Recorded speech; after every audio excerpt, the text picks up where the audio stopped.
Әке?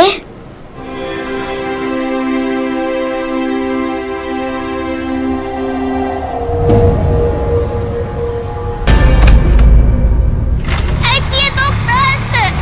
Қоя беріңдер әкемді! Қазақстан ұлттық арнасында тұсаукесер.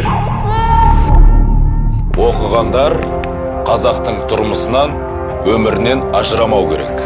Ол қазақтың тұңғыш романын жазды. Ата салт өсиетті аттап, ағаңды ұятты қылма. Ұят үшін қыздарыңды да құрбандыққа бересіңдер ме сонда? Әрине, ол атақты, ақын, даңқты күндеді. Даңқын бір-ақ күнде жер жұтатын болады.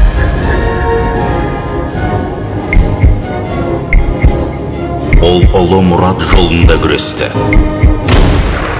Мақсатымыз ұрпақ қамы, ұранымыз Алаш! Ол Алаш қайраткері. Адам өмірі қымбат па, әлде еттің салығы қымбат па? Осыдан малдай келсеңдер, елді торады деп протокол толтырам. Білгеніңізде, дұрылай дейм. Тұсқан әтті. Ол ұлтының адал перзенті. Ол бүкіл қазақты оятқан Дулатов. Қазақтың тұңғыш романын жазған Дулатов. Қазақстан тарихын 300 беттік кітап қылып шығарған Дулатов. Есеп кітабын жазған Дулатов. Ондай алапат өртті ешқандай да топан су сөндіре алмайды.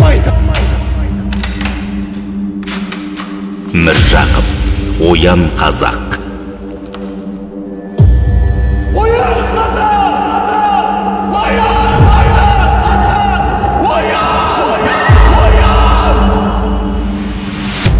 Бүгін 18:00-де